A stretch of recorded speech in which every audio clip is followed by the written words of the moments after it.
আসসালামু আলাইকুম বিসমিল্লাহির রহমানির রহিম। Welcome to our channel Arabic learning home.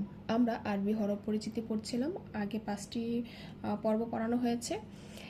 এই পর্বে আরও কিছু হরফ পড়ব। তার আগে আমরা আগের পর্বগুলোতে যেই হরফগুলো পড়েছি সেগুলো আগে একবার রিভিশন করে নেব।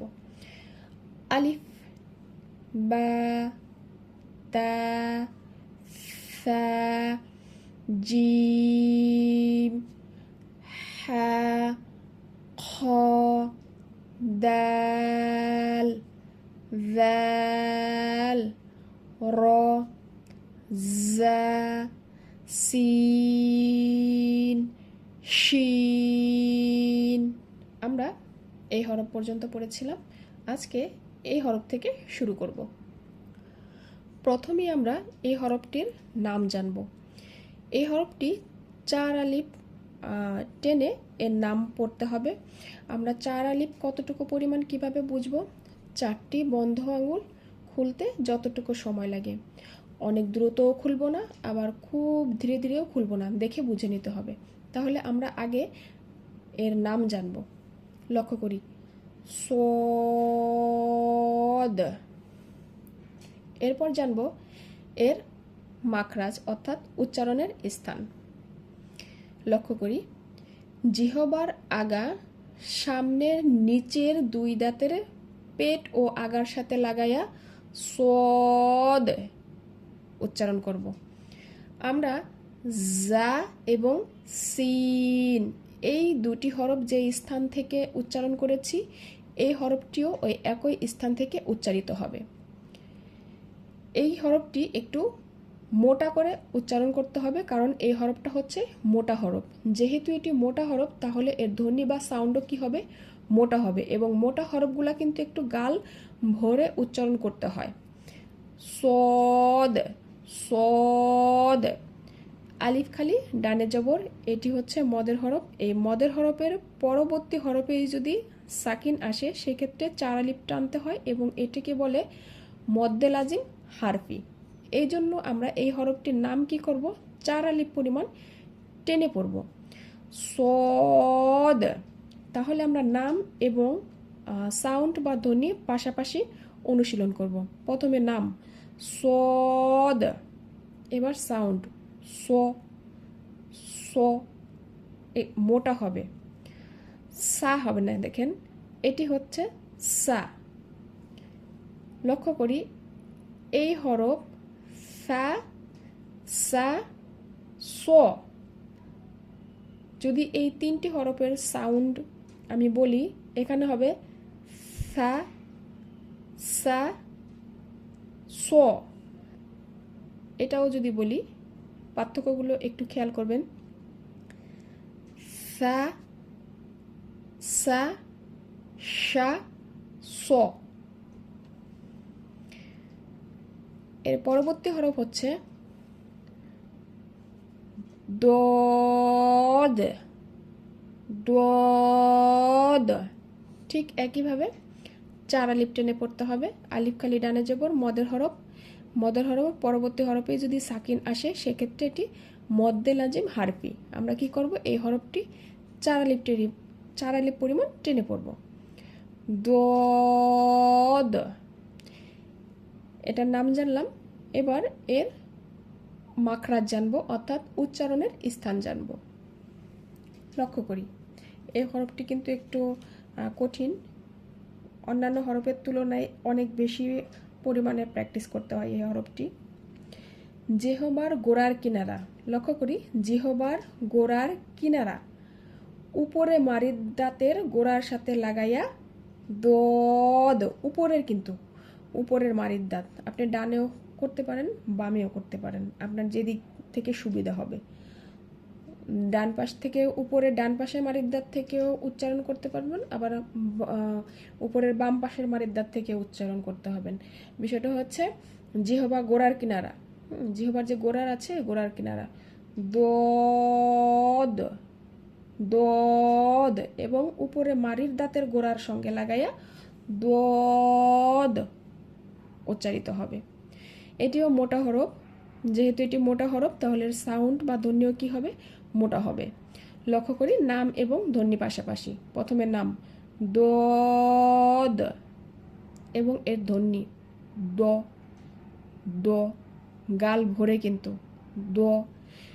এটা হচ্ছে দা, এটা হচ্ছে দ, দা, দ। সদ, সদ, দদ। এই দুটি হরফের শেপ কিন্তু একই। এটিতে নোক্তা নেই, এটিতে হচ্ছে এক নোক্তা। এর আগে আমরা যে হরফগুলো পড়েছি মোটামুটি সব জায়গায় এখানে 3টি হরফের শেপ একই, শুধু নোক্তার পার্থক্য। এখানে আবার 3টি হরফ একই, এখানেও নোক্তার পার্থক্য। এখানে 2টি হরফ একই, শুধু একটাতে নোক্তা আছে, নোক্তা নেই।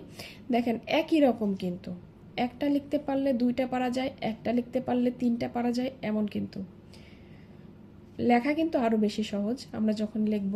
আগে পড়াটা ভালো করে শিখি। তাহলে এর নাম জানলাম, উচ্চারণের স্থান জানলাম অর্থাৎ মাখরাজ জানলাম। মোটা হরফ অবশ্যই এটি গাল ভরে উচ্চারণ করতে হবে। চলুন পরবর্তী হরফ দেখি। প্রথমে এর নাম জানব। ত, ত, ত, আলিফ খালি ডানে জবর। এর হরফের নাম আমরা 1 আলিফ পরিমাণ টেনে পড়ব। ত, ত। আচ্ছা, এর নাম জানলাম, এবার জানবো এর মাখরাজ অর্থাৎ উচ্চারণের স্থান। লক্ষ্য করি আমরা আগে এই দাল আর তা পড়েছি, দাল, তা। এই দুটি হরফের মাখরাজ যেখানে, এই ত হরফের মাখরাজ একই স্থানে, কিন্তু এটি হচ্ছে মোটা হরফ হওয়ার কারণে এটি একটু গাল ভরে উচ্চারণ করতে হবে, গাল ভরে উচ্চারণ করতে হবে। আর এটি যদি মোটা হরফ হয় তাহলে এর সাউন্ডও কি হবে? মোটা হবে। নাম ত, সাউন্ড ত। নাম একটু দীর্ঘ হবে, 1 আলিফ টান হবে, কিন্তু সাউন্ডের ক্ষেত্রে কিন্তু টান হবে না। এটাই কিন্তু পার্থক্য। ত, ত, ত, ত। এটি তা, তা। আর এটি ত, তা, ত। পার্থক্য বুঝেন? এটি পাতলা, তা, মোটা, ত, তা, ত। নাম ত, সাউন্ড ত। এর পরবর্তী হরফ জ, জ, আলিফ খালি ডানে জবর। নাম কি করব? 1 আলিফ টেনে পড়ব।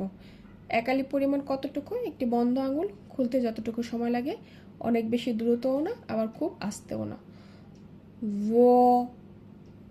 জ। মোটা হরফ, গাল ভরে উচ্চারণ করতে হবে। এবং এর মাখরাজ অর্থাৎ উচ্চারণের স্থান লক্ষ্য করি। জ উচ্চারণ করতে হবে জিহবার আগা, সামনের উপরের 2 দাঁতের আগার সঙ্গে লাগায়া। আমরা সা আর জাল এর মাখরাজ শিখেছি, এর একই স্থান হচ্ছে জ এর মাখরাজ। অর্থাৎ জিহবার আগা সামনের উপরের 2 দাঁতের আগার সাথে লাগাইয়া জ উচ্চারণ করতে হবে। এটিও নরম করে আমরা উচ্চারণ করেছি সা, জাল, জ, জ। যেহেতু মোটা হরফ তাহলে এটি কি করতে হবে? একটু গাল ভরে উচ্চারণ করতে হবে। তাহলে নাম জানলাম জ, মাখরাজ। এরপরে আসি এটি কোন ধরনের হরফ? অবশ্যই এটি মোটা হরফ। যেহেতু মোটা হরফ তাহলে এর সাউন্ডও কি হবে? মোটা হবে। তাহলে নাম এবং ধ্বনি আমরা পাশাপাশি অনুশীলন করব। জ, জ, জ, জ। একই মাখরাজ যেহেতু আমরা একসাথে অনুশীলন করব পাশাপাশি রেখে। ফা, ফা, ফা, ফা। জাল, জা, জা, সা, জা, জ, সা, জা, জ, জ। গাল ভরে উচ্চারণ করতে হবে। আমরা আজকের পর্বে যে কয়টি হরফ পড়েছি আরও একবার দেখে আসি। প্রথমে নাম, সদ, মোটা হরফ, গাল ভরে মোটা করে উচ্চারণ করতে হবে। দদ, এটিও মোটা হরফ, চারালিপ টেনে গাল ভরে মোটা করে উচ্চারণ করতে হবে। তো, একালিপ টেনে মোটা হরফ, গাল ভরে উচ্চারণ করতে হবে। জ, একালিপ টেনে মোটা হরফ, গাল ভরে পড়তে হবে। এই হরফ দুটি দেখতে একই রকম। এটি হচ্ছে নোক্তা নেই, এটিতে হচ্ছে এক নোক্তা। যদি ধ্বনি বা সাউন্ড বলি, স, দ, ত, জ, স, দ, ত, জ। বেশি বেশি করে প্র্যাকটিস করবেন, তাহলে আপনাদের হরফগুলো আরও শুদ্ধ এবং সুন্দর হবে। যত বেশি অনুশীলন করবেন তত পড়া সুন্দর হতে বাধ্য। পরবর্তী পর্বগুলো আসার আগ পর্যন্ত এই পড়াগুলো বারবার আপনারা অনুশীলন করেন, নিজেরাও শিখবেন এবং বাসায় যারা ছোটরা আছে তাদেরকেও মুখে মুখে শিখাবেন। আপনারা যখন শিখবেন তারা দেখে এমনি অনুপ্রাণিত হবে, তারাও শিখবে। আশা করি সে পর্যন্ত ভালো থাকবেন। আল্লাহ হাফেজ।